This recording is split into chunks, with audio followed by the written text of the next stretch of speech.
Hello friends, welcome you all to the official YouTube channel for all your MBA entrances exams. That is CAT by LPT. हमने अभी तक क्या क्या strategy related चीज़ें discuss करी हैं। हमने 4 मंथ की प्लानिंग्स के बारे में डिस्कस किया, हमने कंटेंट रिलेटेड बात करी, हमने एनमेट की बात करी, हमने बाकी सारी चीज़ों की बात करी है। तो आज जो कि कैट के बारे में मैं बात करने वाला हूं, क्योंकि आपको पता है कैट का फॉर्म आ चुका है और कैट का एग्जाम आपका नवंबर के अंदर है। तो अब इस दौरान बहुत सारे डाउट्स होते हैं जो कि स्टूडेंट के माइंड में आते हैं, बहुत सारी प्रॉब्लम्स होती है जो आती हैं। तो अब हमें क्या करना है, उन प्रॉब्लम्स की तरफ ध्यान देना है और उन प्रॉब्लम्स को वन बाय वन करके रिमूव कर देना है।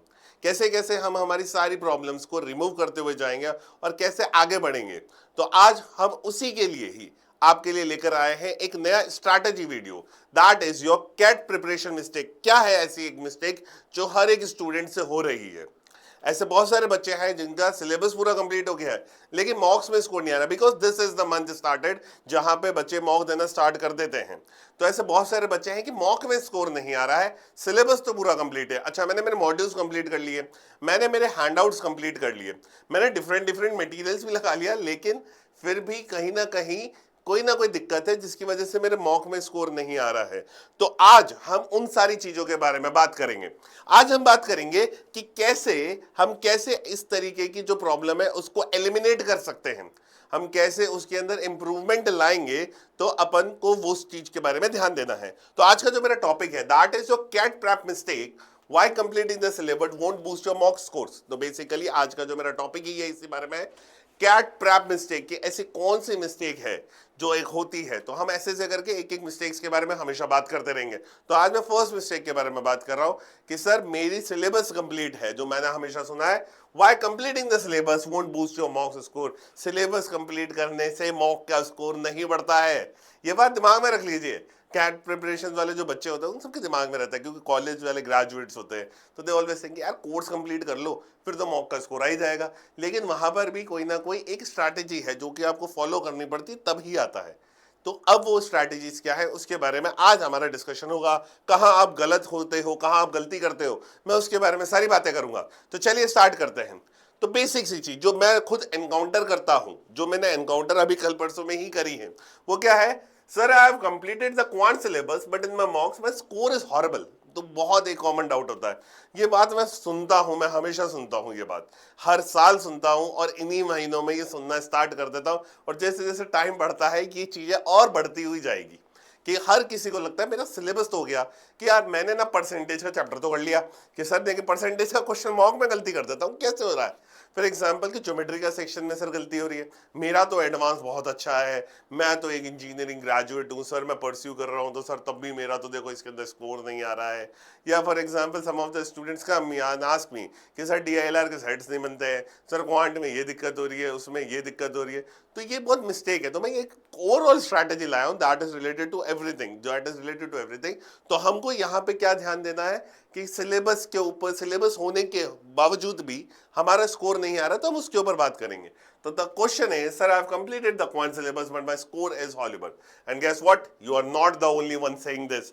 तो मैं वही बात कह रहा था कि आप अकेले नहीं हो जो ये बात कह रहे हो, ऐसे बहुत सारे बच्चे हैं जो इस बात को कहते हैं, तब भी यार सिलेबस कंप्लीट होने के बावजूद स्कोर नहीं आ रहा है। तो तेरे को नहीं लगता कि यार बहुत ज्यादा कोई प्रॉब्लम है और ये कहीं ना कहीं तो एक मिस्टेक कर रहे हैं, दिमाग में आ रहा है लेकिन उसको पकड़ नहीं पा रहे हैं, क्योंकि नजरिए का फर्क है, सिर्फ एक नजरिए का फर्क है जो मैं आज आपके लिए लेकर आया हूं कि हमको कैसे करना है। तो सबसे पहले एक बात दिमाग में क्लियर रखिए कि सिलेबस कंप्लीट का मतलब कहीं नहीं होता है कि आप कैट रेडी हो गए हो, आपने अपने 18 चैप्टर पढ़ लिए, 20 चैप्टर्स पढ़ लिए। ऐसा कहीं नहीं लिखा है कि जैसे ही सिलेबस कंप्लीट, आपके मॉड्यूल्स कंप्लीट हो गए हैं, आप कैट रेडी हो गए हो।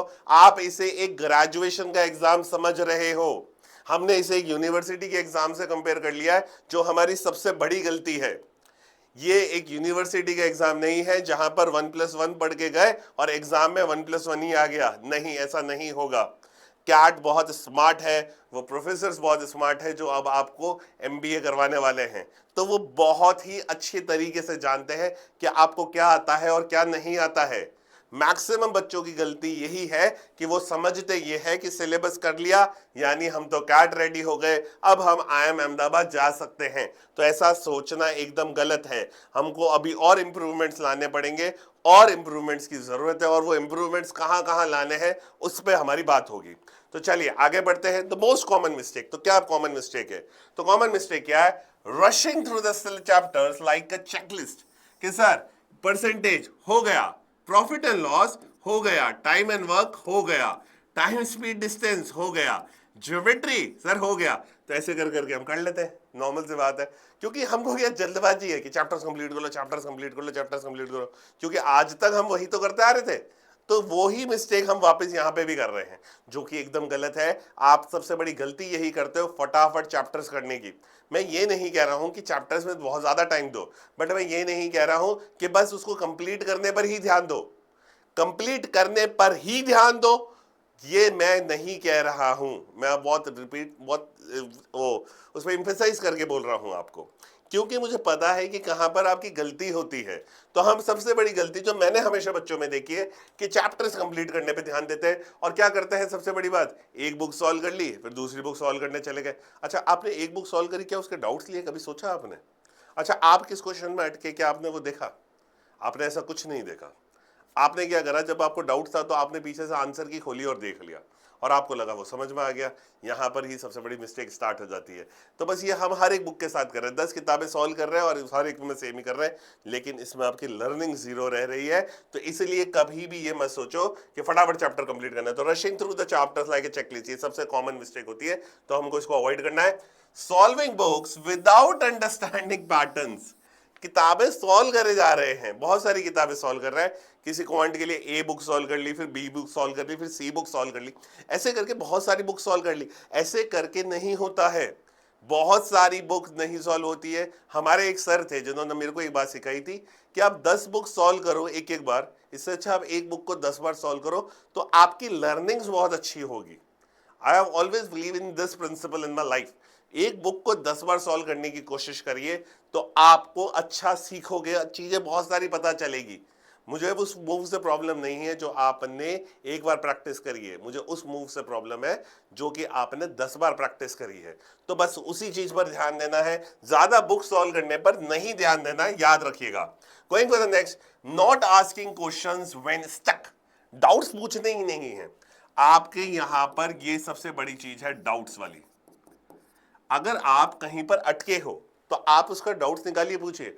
Rushing through the answer, solution है पीछे बुक के, वो देख लेना और उससे आपको लगता है आपको समझ में आ गया है, तो भाई ये गलत है। आपने आंसर की याद करने की कोशिश करिए, वो उसने सॉल्व किया है जो कि आपको लग रहा है आपने सॉल्व किया है, ये सबसे बड़ी गलती होती है। तो इसलिए इसको ये कॉमन मिस्टेक होती है। तो इसलिए जब चैप्टर सॉल्व करते हो तो चैप्टर तो सॉल्व हो रहा है, आपको साइकोलॉजी लग रहा है सॉल्व कर लिया, लेकिन आपने सीखा कुछ नहीं होता है। तो यहाँ पे ये सबसे बड़ी मिस्टेक होती है जिसको आप देख भी नहीं पाते और हो रही है। Even words, never revisiting your doubts. जब आप किस क्वेश्चन में अटके, आपने पीछे आंसर की खोली, आपने आंसर की तो देख ली, अब क्या आपने वापस से उसको सॉल्व किया? क्या आपने एक दो हफ्ते बाद वापस उसे सॉल्व करके देखा कि आपको आता है नहीं आता है? तो ये तो कभी हुआ ही नहीं ना।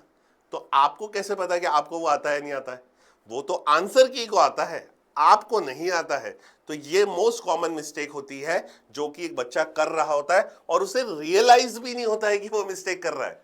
तो इसलिए मैक्सिमम बच्चों का स्कोर जो है बहुत सारा सिलेबस करने के बावजूद भी नहीं बनता है। उसका मेन कारण ये रह रहा है, उसकी मेन प्रॉब्लम ये रह रही है। सबसे पहली प्रॉब्लम, सिर्फ चैप्टर्स को कंप्लीट करते जाओ। दूसरी प्रॉब्लम, बहुत सारी बुक्स को सॉल्व कर लो। तीसरी प्रॉब्लम, कभी भी डाउट्स मत पूछो। और चौथी प्रॉब्लम कि भाई कभी भी अपने डाउट्स को वापस विजिट ही मत करो। तो ये 4 मिस्टेक्स की वजह से आपके मॉक का स्कोर कम आ रहा है, in spite of completing your syllabus. आपने सिलेबस कंप्लीट कर लिया है, लेकिन फिर भी इन 4 चीजों की वजह से आपका क्या रह रहे हैं, कहीं ना कहीं डाउट्स रह रहे हैं, कुछ वॉइड्स हैं जो कि कंप्लीट करने अभी जरूरी रह गए हैं। इस कारण वो स्कोर नहीं आ रहा है, तो हमको उसको थोड़ा सा इंप्रूव करना पड़ेगा। तो अब इन मिस्टेक्स को कैसे अवॉइड करें उस पर भी बात होनी चाहिए। सर सिंपल सी बात है कि मैंने मान लिया कि मैं गलती कर रहा हूं, सर ये गलती मेरे से हो रही है, तो अब इन मिस्टेक्स को कैसे अवॉइड करना है, अब उस पर भी हम बात करेंगे। याद रखिएगा एक और चीज, that's not smart prep, that's box ticking. Remember, जो ये सिलेबस कंप्लीट करने दौड़ रहे हो ना, आप इसे स्मार्ट प्रैप नहीं कहते, that's just a box ticking, आपने सिर्फ एक चेकलिस्ट कंप्लीट करी है और कुछ कंप्लीट नहीं किया है, तो you have to work on that too. तो ये बात याद रखिएगा, सिलेबस कंप्लीट करना is just like box ticking, it's not like learning the things. ये सारी गलती अगर आप कर रहे हो तो आप सिर्फ सिलेबस कंप्लीट कर रहे हो, you are not working on your learnings. आपको लर्न करना है, इसी से आपकी ग्रोथ होगी, ये बात का ध्यान रखिएगा। चलिए, तो let's do a reality check. क्या है, तो सबसे पहली बात तो एक बात देखते हैं, इन वो मिस्टेक्स को तो अवॉइड करेंगे लेकिन रियलिटी चेक को भी पहले एक बार देखते हैं। तो आइए, सबसे पहली बात, एक बात याद रखना, CAT is a thinking exam, not a memory game. Remember, this is one of the best thing, CAT is a thinking exam, it's not a memory game. आपको सोचना आना चाहिए। आपने अगर एक फॉर्मूला याद किया है, उसको अप्लाई तो आपने कर दिया, उसकी वो कहां कहां अप्लाई हो सकता है वो आना चाहिए। इट्स जस्ट लाइक कि आप मारुति की कार चलाना सीखते हो, कि आपको किया की कार चलानी आती है या नहीं आती है, ये वैसा ही गेम है। फॉर्मूला याद करने से कुछ नहीं होगा, फॉर्मूले के एप्लीकेशन कहां कहां है वो आपको सीखना पड़ेगा। और कैट आपकी इसी चीज को टेस्ट करता है। कैट आपको स्मार्ट बनाना चाहता है, ना कि उसे कुछ रटे हुए लोग चाहिए, वो उसे नहीं चाहिए रटे हुए लोग। तो इसलिए हमेशा याद रखिएगा, CAT is a thinking exam, not a memory game, it's not based on the memory, remember it. If checks depth not speed of syllabus completion, ये वो चेक ये नहीं कर रहा है कि आपने कितना सिलेबस कंप्लीट करा। अच्छा, आपने 5 किताबें सॉल्व करी, 6 किताबें सॉल्व करी, वो चेक ही नहीं कर रहा है। वो ये चेक कर रहा है कि आपने एक किताब को भी सॉल्व करके कितना सीखा है, वो चेक कर रहा है। तो ये बात याद रखिएगा, कैट के कुछ जो बेसिकली है अपने दिमाग में क्लियर होना चाहिए कि कैट क्या चेक करना चाहता है। कैट आपका स्मार्ट वर्क कैलकुलेट कर रहा है, वो आपको चाहता है कि आप कितने स्मार्टली काम करते हो। वो आपका हार्ड वर्क नहीं चेक करना चाहता, आपका स्मार्ट वर्क चेक करना चाह रहा है। तो remember, it's check depth not the speed of the syllabus completion. Depth check करता है, स्पीड ऑफ सिलेबस कंप्लीशन नहीं देगा। If you are repeating the same mistakes, the problem isn't the mocks, it's your process. तो अगर आप same mistake ही repeat कर रहे हो, फॉर एग्जाम्पल अगर एक टाइम एंड वर्क की मिस्टेक है, मैं हमेशा हर मॉक में रिपीट कर रहा हूं, तो प्रॉब्लम क्या है? प्रॉब्लम ये है कि वो रिपीट क्यों हो रही है। अरे आपके पास अगर एक बार मिस्टेक आई तो आप उसको करेक्ट करो, उसे सीख लो, फिर उसके बाद में वापस मत करो। तो सिंपल सी बात है ना। तो आप क्या कर रहे हो, पहला तो आप बुक्स को सही से सॉल्व नहीं करते हो, फिर आप मॉक्स को बढ़ाए जा रहे हो कि मैं रोजाना मॉक दूंगा तो मैं सेलेक्ट हो। अरे नहीं, मॉक के एनालिसिस करने से आप सेलेक्ट होगे, उस मॉक को सही से वापस सॉल्व करके आप सेलेक्ट होगे। इस बात को समझिए, इस बात को समझिए। आप किताबें सॉल्व करके सेलेक्ट नहीं होगे, आप किताबें कितनी सही से सॉल्व करते हो, उसमें कितने डाउट लेते हो, उससे सेलेक्ट होगे। आप मॉक ज्यादा दे के सॉल्व नहीं सेलेक्ट नहीं होगे, आप मॉक के एनालिसिस करके सेलेक्ट होगे। इस बात को समझिए। तो यही सेम बात है कि आप अगर सेम मिस्टेक्स को बार बार कर रहे हो तो यानी कोई ना कोई प्रॉब्लम है, यानी आप एनालिसिस नहीं कर रहे हो, आप रिवीजन नहीं कर रहे हो, आप कहीं ना कहीं वीक पड़ रहे हो। क्योंकि हमें मिस्टेक्स को अवॉइड करना है। It's not about the problem that you made a mistake, it's a problem that you are repeating a mistake. तो हमको उसको अवॉइड करना है। Now ask yourself, am I analysing the mocks properly? अपने आप से पूछिए, रियलिटी में पूछिए कि जो 2 घंटे का मॉक होता है उसको वापस एनालाइज करने में 3 घंटे लगते हैं, नॉर्मल सी बात है। क्या आप इतना टाइम दे रहे हो? अगर इतना टाइम नहीं दे रहे हो तो यानी कहीं ना कहीं दिक्कत हो रही है। आप आंसर की याद कर रहे हो मॉक की, सिंपल सी बात है। तो सबसे पहले अपने आप से पूछिए, क्या मॉक का एनालिसिस सही से कर रहा हूं, क्या जो मेरा प्रोसेस है वो सही है? तो वापस रिपीट कर देता हूं, 2 घंटे का मॉक 3 घंटे का एनालिसिस लेता है। तो अगर आप इतना टाइम दे रहे हो, मैक्सिमम 2 घंटे वापस तो लेगा ही लेगा, तो इतना टाइम भी दे रहे हो तो कम से कम मान सकता हूं। लेकिन हाँ, अगर इससे भी कम में जा रहा है तो भाई कहीं ना कहीं दिक्कत है। तो प्लीज सबसे पहले ये देखिएगा, am I retaining learning from the past mistake? क्या जो मैं पहली जो गलतियां कर रहा था, क्या मैं उससे कुछ सीख रहा हूं? अगर नहीं सीख रहा हूं तो फिर मैंने एनालिसिस किस बात का किया है? तो यहां पर मिस्टेक आ गई है। तो मेरे को ये सारी चीजें देखनी पड़ेगी और खुद से पूछना पड़ेगा। ये 2 क्वेश्चंस बहुत इंपॉर्टेंट है, क्या मैं मॉक्स को प्रॉपर एनालिसिस कर रहा हूं और मैं क्या मेरी पास गलतियों को देख रहा हूं या नहीं देख रहा हूं, क्या वापस रिपीट तो नहीं कर रहा हूं? तो ये देखना जरूरी है। तो ये रियलिटी चेक है, ऑल अबाउट द कैट, कि कैट आपसे क्या पूछना चाहता है। मैंने उसके ऊपर बात करी आपसे कि कैट आपसे क्या पूछ रहा है, वो चीजें हैं। तो remember, CAT is a thinking exam, it's not a memory game. रटने वाली चीजें नहीं चलेगी, सोचने वाली चीजें चलेगी, स्मार्ट वर्क चलेगा, इस बात का ध्यान रखिएगा। चलिए अब आगे बढ़ते हैं, going for the next now. अब आगे देखते हैं क्या क्या चीजें और हैं। Now 3 steps to fix your skyrocket your score। तो अब skyrocket कैसे करना है, तो उसको समझिए। जो गलतियां कर रहे हो अब उसको अवॉइड करना है, तो कैसे अवॉइड कर सकता है, going for it now. Step 1, start a mistake tracker. एक मिस्टेक ट्रैकर चालू करो, आप लिखना चालू करिए कि write down every silly mistake, concept gap और डाउट क्वेश्चन। अगर आपको किसी क्वेश्चन में डाउट आ रहा है, अगर मेरे को फॉर एग्जांपल किसी क्वेश्चन में डाउट आ रहा है, रेगुलर प्रैक्टिस कर रहा हूं, तो सबसे पहले देखिए कि फॉर एग्जांपल आपने टाइम में वो क्वेश्चन सॉल्व कर रहे हो, आपको डाउट आ रहा है, आपको समझ में नहीं आया, आपको आंसर की पीछे प्रेफर करनी पड़ गई है, तो यानी वो डाउट है। अगर फॉर एग्जांपल आपने आंसर की देखी और वहां से आपको समझ में आ गया, तब भी इस क्वेश्चन को नोट करके रखिए। बट अगर वहां से समझ में नहीं आया तो इस क्वेश्चन को साइड करके रखिए, मतलब आपको डाउट पूछना है, तो मतलब इसको आप सेग्रीगेट कर दीजिए कि हाँ मेरे को इस क्वेश्चन में डाउट है, तो ये है। तो यहाँ पर ये चीज हो गई, एक सेग्रीगेट करना। तो that is your mistake error. तो जो ये है ना, मैंने कहा आपको मिस्टेक ट्रैकर, तो मिस्टेक ट्रैकर बनाना यहाँ पे इसलिए जरूरी पड़ जाता है कि मेरे को आंसर की देख के अगर कुछ समझना पड़ रहा है, यानी मेरा कंसेप्ट वीक है, तो वो कंसेप्ट को मैं वापस स्ट्रॉन्ग करूंगा, मैं उसको सीखूंगा। तो इसलिए अगर आंसर की से मैं सीखा हूं तो अभी उसको साइड करके रखिए, और अगर डाउट पूछना है तो अभी उसको साइड करके रखिए, फिर आप अपने मेंटर से कभी भी इसका डाउट ले सकते हो। Going for revisit your mock mistakes, हमेशा कहता हूं after 2-3 days solve them again without poking eight the solutions, remember. तो मैं हमेशा आपको कहता हूं go for the analysis, analysis बनाइए, एनालिसिस करिए, और मॉक्स का एरर लॉग्स बनाइए। मैं हमेशा इस बात पे मैक्सिमम एम्फेसिस रहा है मेरा। तो एरर लॉग्स बनाइए और मिस्टेक ट्रैकर, ये सारी की सारी दोनों की दोनों कहीं ना कहीं आपकी हेल्प करेगी देखने में कि हाँ भाई क्या क्या गलतियां हो रही हैं। तो गोइंग फॉर इट, तो revisit your mock mistake, analysis, error logs after 2-3 days, solve them again without peeking at the solutions. Go for it, इसको चीज करिएगा। नाउ टारगेटेड वीकली रिविजन्स को टारगेट कीजिए। Every Sunday deep dive into 1 week topic, no shortcuts, no skipping. याद रखिएगा weekly revisions करने पड़ेंगे, जो भी गलतियां हो रही है उनको वापस देखिएगा, कहाँ कहाँ गलतियां कर रहे हो ये देखिएगा। तो this is a 3 step method, remember it. पहला मेथड जब आप बुक में से प्रैक्टिस कर रहे हो वो उसके लिए, दूसरा मेथड मॉक की मिस्टेक के लिए, तीसरा मेथड जो भी यहां पर किया है उसको वापस एक बार रिपीट करो, उसको वापस खुद से सॉल्व करो, सोल्यूशन बिना देखे, तब कहीं जाके बात बनेगी कि आपको समझ में आया या नहीं आया। Remember consistency is always greater than hustle. बहुत सारा सॉल्व कर देता तो बहुत सारा प्रॉब्लमेटिक होता, कंसिस्टेंसी पे ध्यान देना, तो that would be quite good, ठीक है ना। तो इस चीज पे ज्यादा ध्यान देना है हमको। आई थिंक सो क्लियर है। तो this is a 3 step method. जैसे ये 3 स्टेप मेथड सही से फॉलो होने लग गया, तब आपको पता चलेगा कि आपका सिलेबस कंप्लीट होता भी जा रहा है और आपके मॉक के मार्क्स भी इंप्रूव हो रहे हैं, and that is the aim. हमारा एम यही है, इसी पर ध्यान देना है। तो ये 3 स्टेप मेथड याद रखिएगा बुक सॉल्व करते हुए, नोट करिए। सेकेंड, मॉक के एनालिसिस करिए, and the third, weekly revision करिए। जो भी आप गलतियां कर रहे हो उसको बार बार देखना बहुत जरूरी है मेरे लिए। चलिए मूविंग फॉरवर्ड, अब फाइनल मैसेज मेरा क्या रहेगा। Mocks are not just test papers, remember a mock is everything. A mock is everything. When I say that, it's really, really very important. Mocks are really the mirror image. वो बहुत काम की चीज है, आपकी गलतियां बताता है मॉक। तो अगर आप उसको सही से करेंगे, आप मैक्सिमम अपने आप में इंप्रूवमेंट देखोगे। तो mocks are not just test papers, remember इनका analysis is one of the most important part. If you are not analysing, अगर आप इसका एनालिसिस नहीं कर रहे हो तो भाई छोड़ दीजिए, मॉक मत दीजिए, you are just wasting a mock.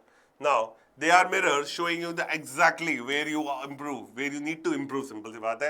अगर देखा जाए तो मॉक क्या बताते हैं, मिरर्स है जो आपको आपकी गलतियों के बारे में बता रहा है, और यहाँ पर ही ये आप इंप्रूवमेंट लेकर आ सकते हो। Don't fear the low scores, fear not learning from it, fear not learning from it. Remember, low score से कोई फर्क नहीं पड़ता है, कोई बात नहीं। आपका एक मॉक में स्कोर लो है, कोई बात नहीं, आप उसका एनालिसिस करिए, 2 में, 3 में, 4 में, 5 में, 6 में, 7 में से वो इंप्रूव होना चालू हो जाएगा। And improvement is the thing that we are targeting. जैसे जैसे इंप्रूवमेंट होगा वैसे वैसे बहुत सारी चीजें सही होती जाएंगी। तो आपको इंप्रूवमेंट पर ध्यान देता है।